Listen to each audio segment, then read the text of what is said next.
नमस्कार, मैं नियाज खान और आप देख रहे हैं एनएमएफ न्यूज। ईरान में पिछले कुछ महीनों से कई मुद्दों पर हलचल है। सबसे पहले तो पिछले साल हमने देखा कि हिजाब का मुद्दा काफी गरमाया हुआ था और हिजाब ना पहनने पर पुलिस हिरासत में ही 16 दिसंबर 2022 को महसा अमीनी नाम की एक युवती की मौत हो गई थी, जिसके बाद ईरान की सड़कों पर विरोध प्रदर्शन किया गया। इस प्रदर्शन में दुनिया भर के सामाजिक कार्यकर्ताओं ने हिस्सा लिया।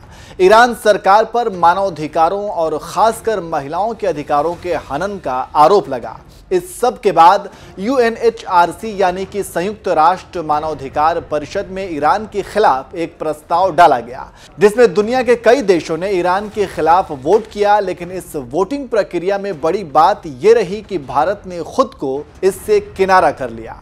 आपको बता दें कि UNHRC में पेश किए गए इस प्रस्ताव में ईरान में आम लोगों के खिलाफ मानवाधिकार हनन के मामले को लेकर सरकार की निंदा की गई है।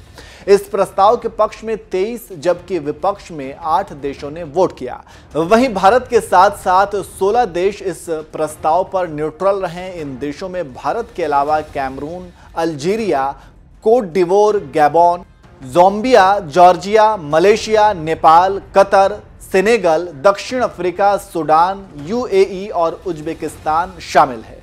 वहीं इस प्रस्ताव के विरोध में वोट करने वाले देशों में बांग्लादेश, बोलीविया, चीन, क्यूबा, इरिट्रिया, कजाकिस्तान, पाकिस्तान और वियतनाम शामिल हैं। हालांकि आपको बता दें कि ऐसा पहली बार नहीं है जब भारत ने ईरान के खिलाफ प्रस्ताव में वोट देने से मना किया है।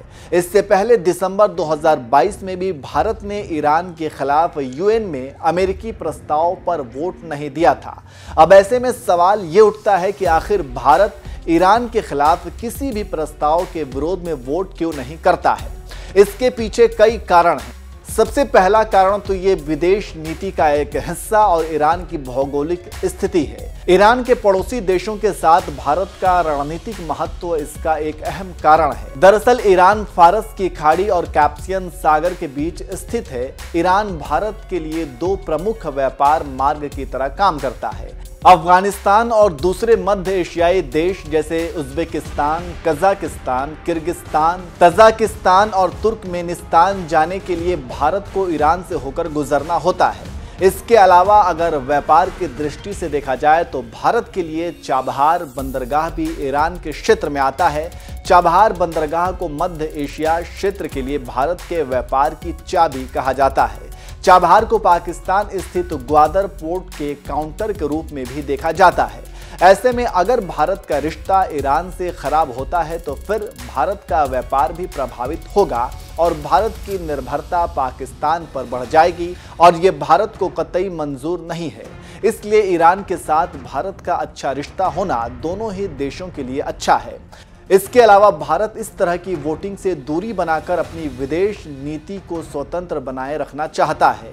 इसके अलावा आपको याद होगा कि रूस और यूक्रेन के बीच युद्ध को देखते हुए संयुक्त राष्ट्र में रूस के खिलाफ भी कई देशों ने वोट किया था, लेकिन भारत यहां भी न्यूट्रल रहा। इन सब से विश्व समुदाय में भारत की एक अलग छवि बनती है और उसकी ताकत का भी प्रदर्शन होता है कि भारत का दुनिया के किसी भी मसले पर अपना अलग एक स्टैंड है और भारत के फैसले को कोई भी देश प्रभावित नहीं कर सकता है।